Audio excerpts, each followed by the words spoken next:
સંતાઈ પેઠે નહીં મોત મૂકે, ચુકાવવાથી નહીં મોત ચૂકે. અનેક દોરા દસી હાથ બાંધે, આયુષ તૂટે નહીં કોઈ સાંધે. નીલકંઠ વર્ણી કે મોત કોઈને મૂકતું નથી. જ્યાં જેનું મોત લખ્યું હોય ત્યાં આવીને ઊભું જ રહે.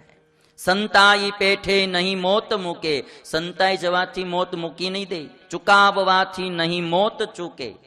જેનું જ્યાં મોત લખ્યું હોય ત્યાં આવી જ છે.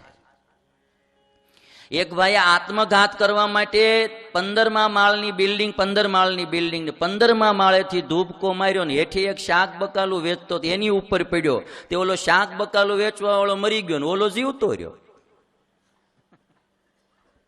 નહીતર મરવા માટે ઓલો પડ્યો તો હેઠે ઓલો બિચારો મરી ગયો.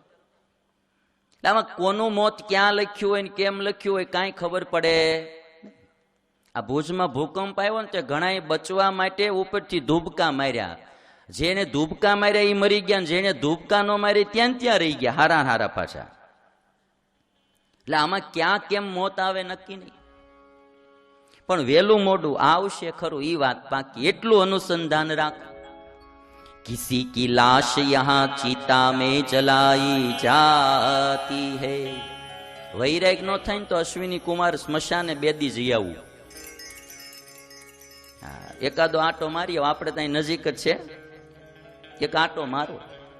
કિસી કી લાશ યહાં ચિતા મેં જલાઈ જાતી હૈ, किसी की लाश यहाँ कब्र में दफनाई जाती है, किसी की लाश यहाँ गीधों को खिलाई जाती है.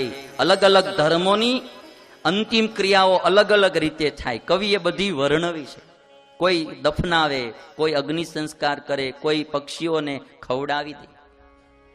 किसी की लाश यहाँ चिता में जलाई जाती है, किसी की लाश यहाँ कब्र में दफनाई जाती है, किसी की लाश यहाँ गीधों को खिलाई जाती है. यूं बना बना कर प्यारे तेरी दुनिया मिटाई जाती है. આવી રીતે એક દિવસ દુનિયા ખતમ થતી જાય છે. અને એટલા માટે વાલા ભક્તો, આપણે પણ મોતની બીક એને વધારે લાગે. જેને અહીંયા કંઈક બાકી રહી ગયું હોય ને એને, જેને અહીંનું બહુ કંઈ બાકી ન હોય ને એને બહુ ડર ન લાગે. અહીં જેને કંઈ અધૂરું રહી ગયું હોય ને એને ડર બહુ લાગ્યા કરે. અને જેને